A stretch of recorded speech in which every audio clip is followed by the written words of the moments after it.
Bagaimanakah pencobaan itu dapat mendekatkan Anda kepada Allah? Bagaimana itu dapat mendekatkan kita? Kok saya rugi, pendeta? Kok bisa kerugian ini mendekatkan saya kepada Tuhan? Ya. Dan mengapa? Jika Anda, pertanyaan kita katakan, jika Anda tidak berhati-hati, dapatkah pencobaan itu menjauhkan Anda darinya? Menjauhkan Anda dari Allah.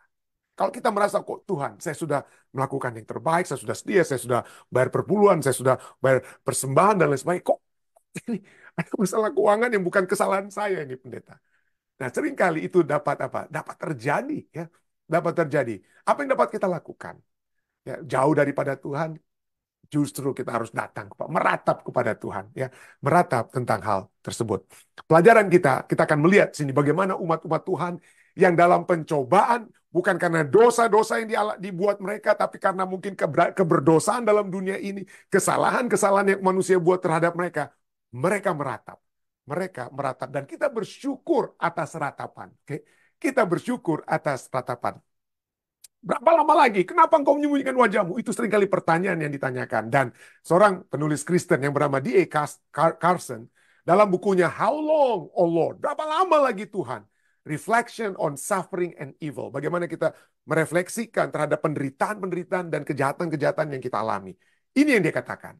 Menarik sekali. Ya, satu statement yang cukup powerful yang kita bisa lihat, ya. Halaman 67 dari buku ini dikatakan, tidak ada upaya dalam kitab suci untuk menutupi penderitaan umat Tuhan ketika mereka mengalami penderitaan. Kitab suci berbeda dengan kitab peninggalan arkeologis, mana raja-raja dulu hanya mau menggambarkan hal yang bagus-bagus saja tentang mereka. Tidak. Kitab suci tidak menutup-nutupi masalah apa? Pertanyaan-pertanyaan umat-umat Tuhan di zaman itu. Penulis-penulis Mazmur. Tidak ditutup-tutupi pertanyaan mereka kepada Tuhan yang seakan-akan ini bergumul melawan Tuhan seakan-akan. Ya, tidak. Tidak ada upaya dalam kitab suci untuk menutupi penderitaan umat Tuhan ketika mereka mengalami penderitaan tersebut.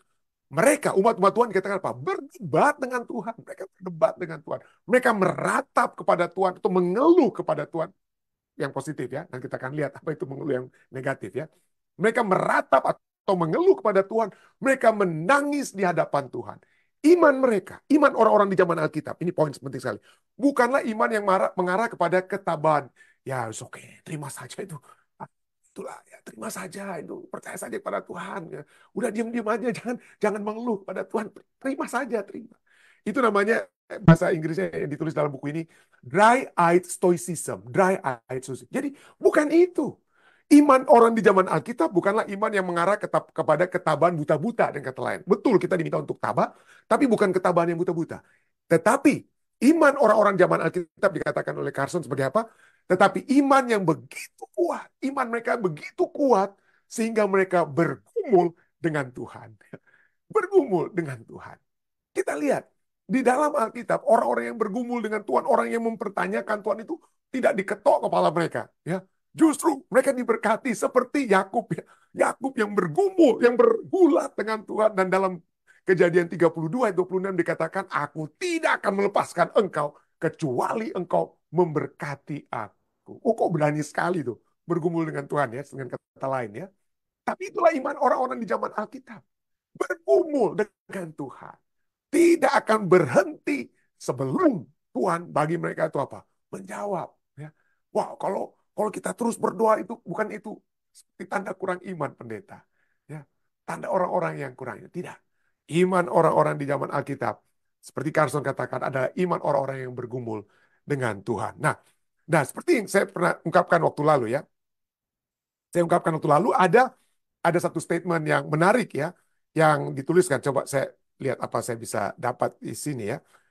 Saya pernah bawakan waktu lalu ada satu statement yang ditulis oleh penulis Kristen yang bernama ini saya percaya, yang bernama Mark Frogrup, ya. Ini yang dikatakan oleh Mark Frogrup, ya. Dia katakan, saya sudah pernah bagikan, ya. Oke, mungkin, ya, saya mohon maaf, mungkin ada sedikit masalah, ya. Ya. Ya, jadi Mas Frogrove ini dia pernah membawakan satu statement, ya, yang kita sudah pernah pelajari waktu lalu. Statement itu cukup menarik. Apa yang dia katakan? Dia katakan bahwa to cry is human. Untuk menangis adalah apa? Hal yang manusiawi. Untuk menangis adalah hal yang manusia, tetapi meratap adalah hal yang Kristiani. Orang-orang Kristen adalah orang-orang yang meratap menurut Mas Program. Mungkin Anda katakan, itu pendeta, bukankah meratap itu tanda orang yang kurang iman kalau masih terus meratap, ya? Bukankah itu sudah meratap itu bukan hanya kata kuno, tapi bukankah itu satu tindakan yang biasa dilakukan hanya oleh orang-orang Yahudi, ya? Kalau Anda pergi ke Western Wall, tembok bagian barat di Yerusalem, Anda akan dapati yang namanya The Wailing Wall, ya. The Wailing Wall atau tembok ratapan. Kenapa? Inilah tembok di mana orang-orang Yahudi pada saat ini meratap, karena di balik tembok ini adalah Masjid Al-Aqsa yang dikuasai oleh orang Israeli Islam Muslim, ya. Masjid Al-Aqsa. Tapi orang-orang Yahudi hanya bisa meratap. Kenapa? Karena mereka percaya di tempat sekarang berdirinya Masjid Al-Aqsa tersebut, itulah dulunya Ka'bah daripada Salomo itu ada di situ, ya. Ka'bah Salomo atau Herodes dan seterusnya, ya. Ada di situ, itulah Ka'bah, dan sudah tidak ada lagi. Jadi mereka hanya bisa meratap dan apa? Mereka meratap di situ, menangis terus, mereka menangis selalu, mereka datang untuk meratapi. Kenapa? Kenapa kami harus kehilangan identitas sebagai umat-umat Tuhan dengan Ka'bah kami yang sudah tidak ada lagi, dan merataplah mereka di tembok ratapan tersebut, ya. Dan sering kali kita pikir, wah itu kalau yang meratap-meratap itu pendeta itu hanya untuk orang Yahudi lah. Orang Kristen kan kita punya iman kepada Yesus. Nggak perlu kita meratap. Tapi hati-hati. Mari kita lihat bahwa meratap itu adalah satu karakteristik juga dari orang-orang Kristen, ya. Bukan hanya orang-orang Yahudi di Western Wall of Jerusalem. Nah, seperti tadi saya katakan, ini Mark Vroegop, ya, mungkin saya nggak tahu gimana cara baca nama istilah itu. Dia memiliki satu buku yang bagus sekali yang berjudul Dark Clouds, awan yang gelap tetapi rahmat yang dalam. Dark Clouds, Deep Mercy. Discovering the Grace of Lament. Menemukan rahmat dari ratapan. Kita dapat memiliki rahmat dari ratapan. Ini dari bukunya ini, poin-poin penting yang dapat saya bawa bagikan, ya. Dari bukunya dikatakan apa? Meskipun kebanyakan orang Kristen dengan bebas membagikan kemenangan rohani mereka. Orang Kristen, puji Tuhan, saya sudah berhasil mengalahkan penyakit ini. Saya memiliki iman yang semakin kuat. Kita seringkali bersyukur, dapat membagikan. Tidak ada salahnya, bagus sekali. Membagikan kemenangan rohani kita. Tetapi dia katakan apa? Kita jarang berbicara secara terbuka tentang momen-momen penuh tantangan dalam kehidupan kita. Saat kita merasa lemah iman, saat kita mempertanyakan Tuhan, siapa yang mau bersaksi di gereja, di acara personal ministry, saudara-saudara, minggu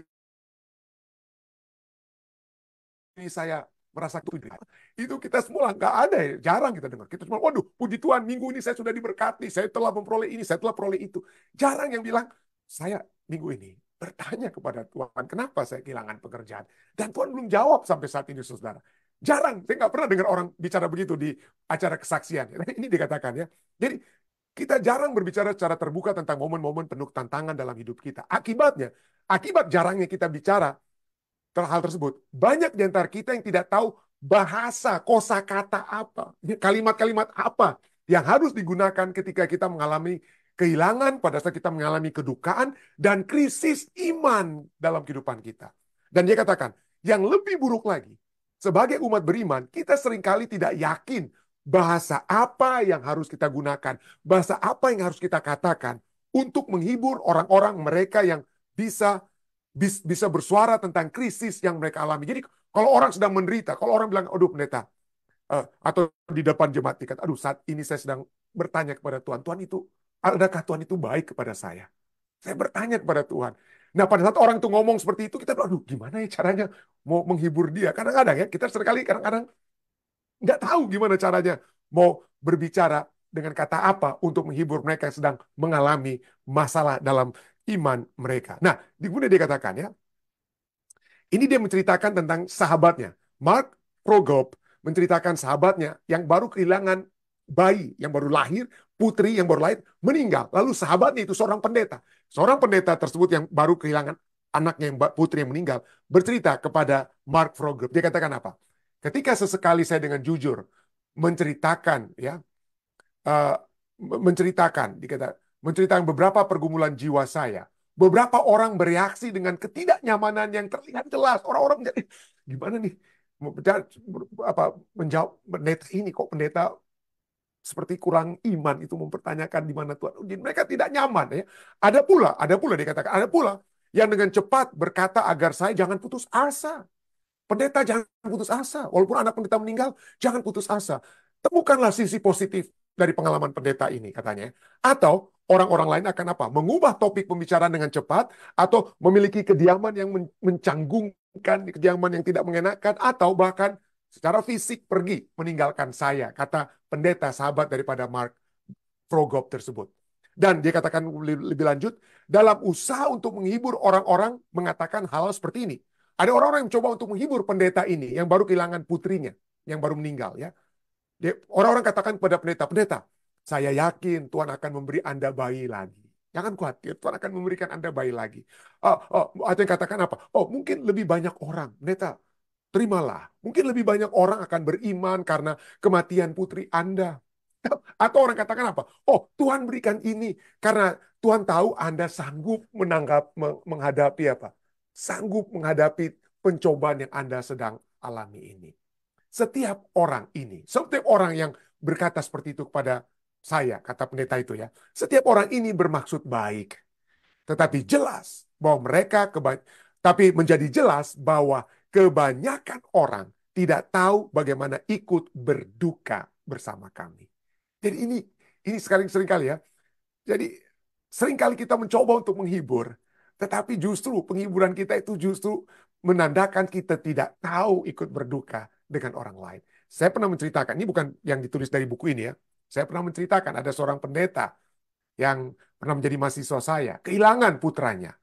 Kehilangan putranya. Dan orang-orang mencoba untuk menghibur, ini putra pertama ini yang baru lahir dari keluarga ini.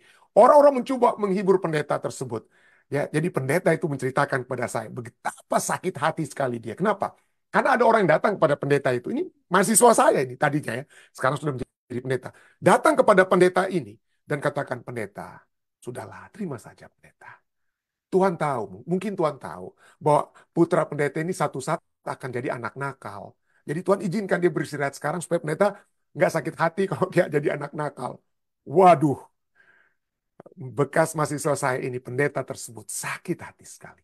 Kenapa ada orang-orang yang mencoba untuk menghibur dengan bilang Tuhan memberikan izin putranya yang dia sudah tunggu-tunggu, putra pertama ini, anak pertama ini, Tuhan izinkan mati karena Tuhan tahu anak ini akan jadi anak nakal. Seringkali kita tidak tahu ya. Kita mencoba untuk memberikan kekuatan kepada orang yang berduka, kita mencoba untuk menghibur orang berduka, tapi justru kita seringkali lebih apa? Mendukakan hati mereka. Lebih baik kita diam. Lebih baik kita berada di samping orang tersebut, memeluk mereka, menguatkan mereka dengan bersama-sama. Tidak usah kadang-kadang mengucapkan kata apa-apa. Kalaupun mereka minta untuk mengucapkan kata apa-apa, baca saja firman Tuhan. Baca saja kekuatan dari firman Tuhan. Tapi kadang-kadang hati-hati dengan mengucapkan kata-kata yang justru lebih mendukakan hati mereka. Kenapa? Kenapa banyak orang pikir, oh lebih bagus kita lihat positifnya. Karena mungkin pertama ya, kita seringkali melihat kalau saya mengeluh seperti pendeta ini, ya, pendeta di sahabat daripada Mark Frogop ini, dia mencoba untuk bicara tentang, aduh kenapa Tuhan mengizinkan putri saya meninggal. Dia seakan-akan kalau kita mengeluh seakan-akan itu berdosa. Ya. Itulah pandangan kita. Pengeluhan-pengeluhan itu identik dengan berdosa. Tapi mari kita lihat, ada pengeluhan yang berdosa, tapi ada pengeluhan yang positif yang tidak berdosa. Kalau kita lihat misalnya, mengeluh menurut menurut Merriam-Webster, oke lah, ini mungkin mengeluh dari segi negatifnya ya. Menurut Merriam-Webster, mengeluh adalah expression of grief, betul. Ekspresi kesedihan, rasa sakit atau ketidakpuasan, sesuatu yang menjadi penyebab atau subjek protes atau teriakan. Jadi seakan-akan masih negatif. Tapi seringkali pengeluhan itu dapat menjadi dua cabang. Cabang yang apa? Cabang yang negatif, cabang yang apa? Cabang yang positif. Nah, cabang yang positif menjadi meratap. Cabang yang negatif, apa bedanya? Cabang yang negatif daripada ekspresi kesedihan, rasa sakit, ketidakpuasan. Kata ketidakpuasan, ini dia. Ketidakpuasan artinya karena ada dari diri kita yang kita rasa seharusnya menjadi bagian kita, untuk kepentingan diri kita, tidak dipenuhi. Tidak dipenuhi. Kita dapat merasa ketidakpuasan karena apa? Adanya selfishness, keluar demi selfishness, keinginan kita yang kita pikir Tuhan harusnya memenuhi keinginan itu, tapi Tuhan tidak penuhi. Ya, Tuhan itu berarti tidak ada. Mungkin sampai seperti itu orang dapat berkata ya. Jadi mereka ingin mengeluh karena tidak ada keuntungan-keuntungan yang dapat mereka peroleh. Dan inilah yang ditegur di dalam Alkitab. Keluhan-keluhan yang hanya berfokus karena kepentingan-kepentingan diri sendiri. Dan ini ditegur dalam kitab Yudas. Kitab Yudas itu hanya satu fatsal. Jadi satu ini sebenarnya Yudas 1 ayat 16 artinya Yudas 16 karena satu fatsal. Dan apa yang ditulis dalam Yudas 16? Mereka itu, Yudas, saudara daripada Yesus menulis apa? Mereka itu orang-orang yang menggerutu dan mengeluh tentang nasibnya. Menggerutu dan mengeluh tentang nasibnya. Kenapa? Karena selfish saja. Apa? Kenapa ini? Apa ini orang-orang yang menggerutu dan mengeluh ini tentang nasibnya? Itu mereka yang hidup menuruti hawa nafsunya. Karena mengeluh karena ada hawa nafsu yang tidak kesampaian. Mengeluh karena ada kepujian-kepujian bagi diri sendiri, kekaguman bagi diri sendiri yang tidak dilakukan oleh orang. Makanya mereka mengeluh, kenapa ini saya sudah berusaha keras kok ini orang-orang ini kok nggak memuji-muji saya, ini nggak bersyukur kepada saya dan lain sebagainya. Ya, kita mengeluh kepada orang lain. Kalau kita mengeluh karena kita merasa ego kita tidak dipenuhi dan lain sebagainya, itu berdosa sekali ya dengan kata lain ya. Ya, dengan kata lain apa? Hidup menuruti hawa nafsunya, mulut mereka mengeluarkan perkataan-perkataan yang bukan-bukan, dan mereka menjilat orang-orang untuk mendapat keuntungan. Jadi ada mengeluh yang negatif. Tapi mengeluh yang positif adalah mengeluh yang meratap. Nah, meratap, Merriam-Webster katakan apa? To mourn aloud, berkabung dengan suara keras, bisa berteriak, silakan, monggo. Untuk mengungkapkan kesedihan, duka, atau seringkali menyesal secara demonstratif. Ingat, kalau mengeluh, kita merasa kita ada yang dirugikan. Tapi kalau kita meratap, kita menyesal karena mungkin kita merasa ada yang telah saya mungkin lakukan yang salah, ya, dan lain sebagainya. Menyesal secara mendalam karena ada yang mungkin tidak tepat yang saya lakukan. Dan kalau kita meratap, mengeluh dalam arti yang positif dengan meratap, maka itulah yang Tuhan inginkan. Yohanes 16 ayat 20 katakan, aku berkata kepada Yesus katakan, sesungguhnya kamu akan menangis dan meratap. Kamu akan menangis atau mengeluh ya, meratap. Tetapi dunia akan bergembira, kamu akan berduka cita. Tetapi duka citamu akan berubah menjadi sukacita. Kenapa? Apa yang membedakan orang yang mengeluh positif dengan mengeluh negatif? Mengeluh negatif, dia tidak datang kepada Tuhan. Dia marah kepada Tuhan. Dalam pencobaan Tuhan, kok ini kamu ini kok gak bisa bikin apa-apa kepada saya? Kok tidak ada mujizat yang terjadi? Kenapa saya tidak dapat keluar dari masalah ini? Dan lain sebagainya. Kita mengeluh secara negatif, kita menyalahkan Tuhan. Gantinya datang berbicara kepada Tuhan. Ya. Tapi kembali lagi kepada apa yang ditulis oleh Mark Frogrove, dia katakan syukurlah. Jadi kalau gitu, bagaimana caranya? Mungkin kita tanya pendeta, bagaimana caranya supaya saya tidak mengeluh yang positif, supaya saya jangan mengeluh yang negatif, tapi mengeluh yang positif dengan meratap. Dia katakan apa? Syukurlah. Syukurlah Tuhan telah memberi kita bahasa ratapan. Sehingga kita bisa melihat bahasa-bahasa orang yang meratap di Alkitab itu bagaimana.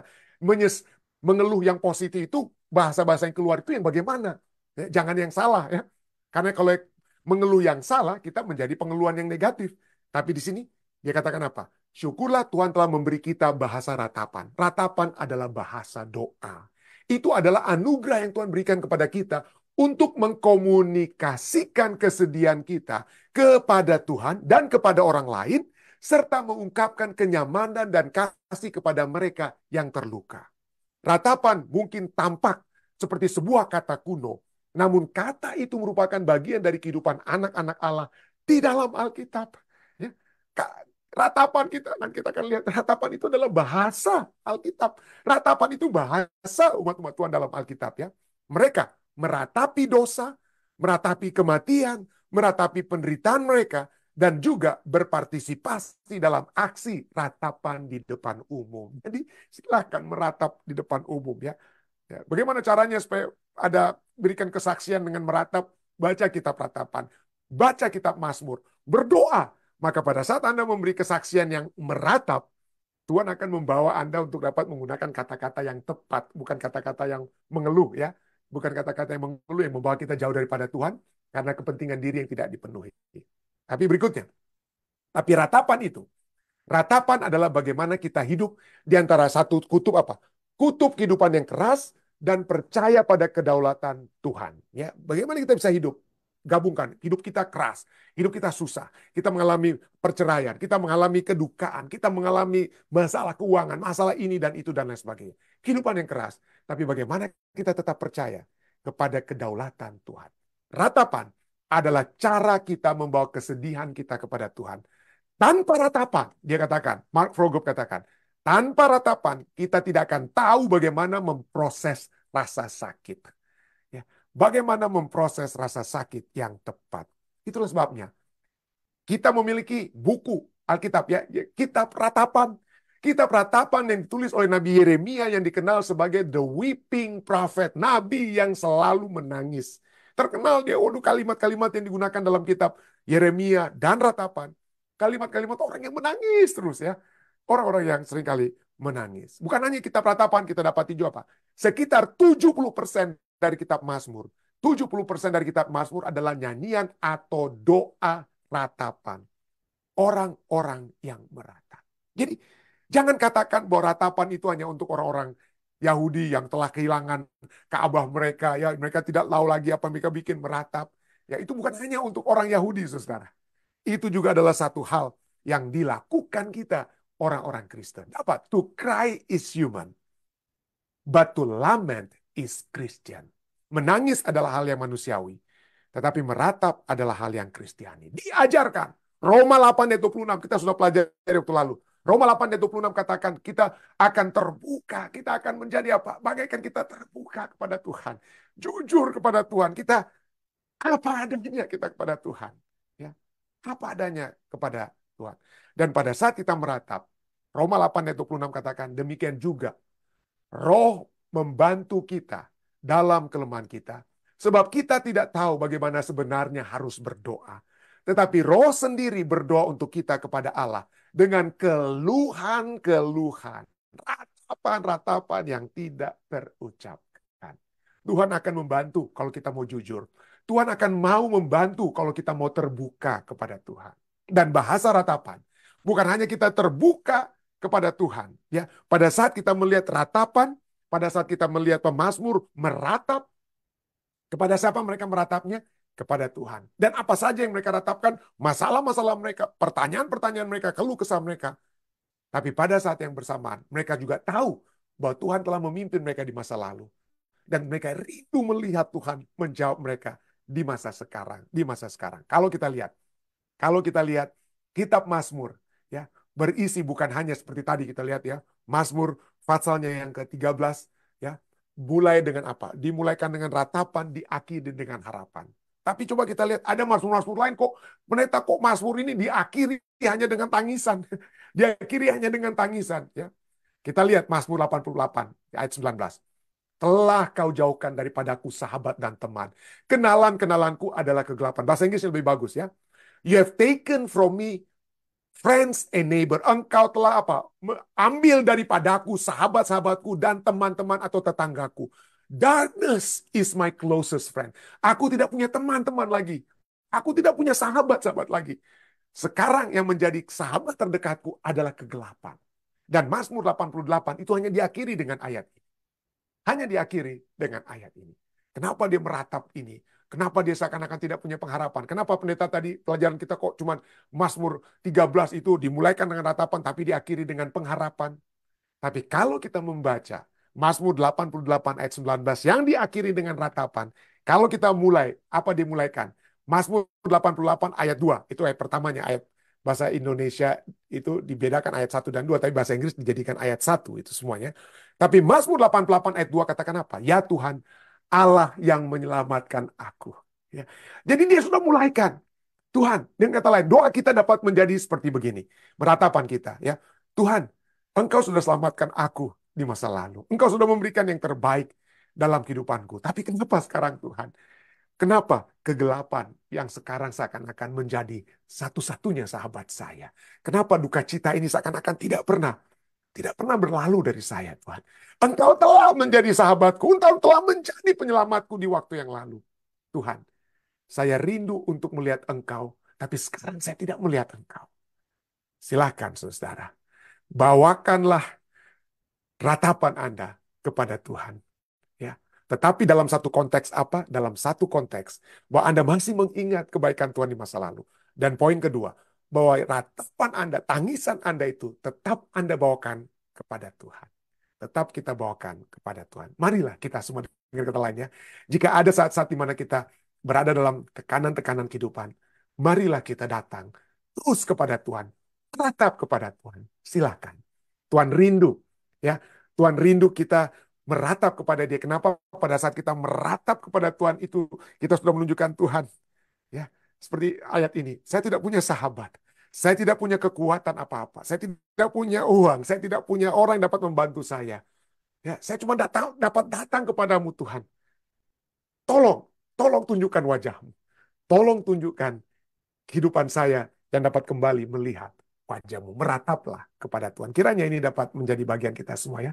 Saya bawa ini dalam nama Yesus. Amin.